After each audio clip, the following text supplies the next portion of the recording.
आशिक ने प्रेमिका को 32 टुकड़े करके फ्रिज में रखा। एक एक टुकड़े को रोज जंगल में 18 दिनों तक फेंका। पिता से बहस करके घर से निकली थी लड़की। कहा, मैं 25 साल की हो गई हूँ, अपनी फैसले खुद ले सकती हूँ। श्रद्धा और आफ्ताब की कहानी शुरू होती है 2019 से। 27 साल की श्रद्धा को उसके पार्टनर आफ्ताब ने श्रद्धा के 35 टुकड़े कर दिए। श्रद्धा के पिता का अफसोस है कि उनकी बेटी ने प्यार में जिद के चलते उनकी बात नहीं मानी। अगर मान ली होती तो आज वह जिंदा होती। जब श्रद्धा ने 2019 में अपनी माँ से कहा था कि मैं आफ्ताब से प्यार करती हूँ और उसके साथ लिव इन रिलेशनशिप में रहती हूँ, तब श्रद्धा के माता पिता ने उसका विरोध किया था। उस वक्त श्रद्धा बहुत नाराज हो गई और उसने कहा कि मैं 25 साल की हो गई हूँ, मुझे अपने फैसले लेने का पूरा हक है। मुझे आफ्ताब के साथ लिव इन रिलेशनशिप में रहना है। मैं आज से आपकी बेटी नहीं हूँ। यह कहकर वह घर से जाने लगी। तब श्रद्धा के माता पिता ने काफी मिन्नतें की, मगर वह नहीं मानी और आफ्ताब के साथ चली गई। श्रद्धा के जाने के बाद उसकी माँ को गहरा सदमा लगा और वह अक्सर बीमार रहने लगी और 2 साल के बाद 2021 में उनकी मौत हो गई। इस 2 साल में श्रद्धा ने अपने माता पिता से सिर्फ 1-2 बार ही बातचीत की थी। फोन पर उसने बताया था कि आफ्ताब के साथ उसके रिश्ते में करवाहट आ गई है। उस दौरान श्रद्धा अपने घर भी आई थी और बताया था कि अब तो उसके साथ मारपीट भी करता है वह। तब श्रद्धा के माता पिता ने कहा था कि तुम मत जाओ, यहीं पे रहो, मगर आफ्ताब फिर से उसे मना कर साथ लेकर चला गया। श्रद्धा के जाने के बाद पिता ने कई बार फोन किया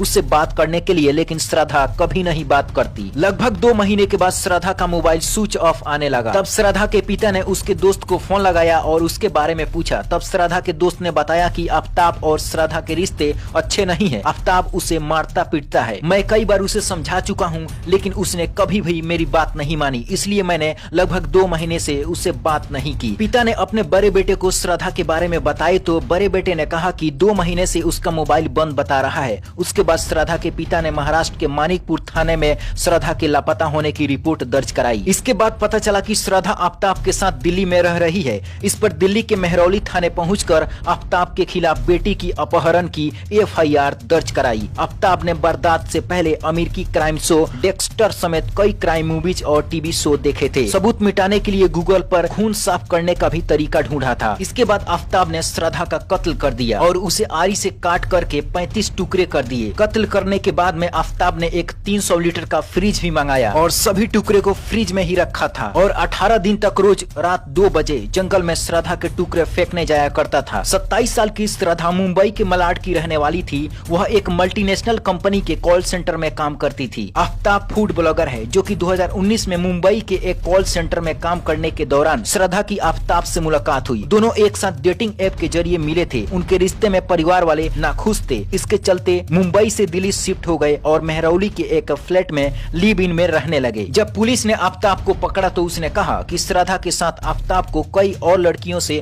अफेयर चल रहा था। जब श्रद्धा इसका विरोध किया तो उसे इस अंजाम तक पहुंचाया। और हमेशा सावधान रहें ऐसे लोगों से जो प्यार के नाम पर यमराज बनकर आपके साथ रहते हैं। श्रद्धा और आफ्ताब की स्टोरी के बारे में आपकी क्या राय है, नीचे कमेंट बॉक्स में जरूर बताएं।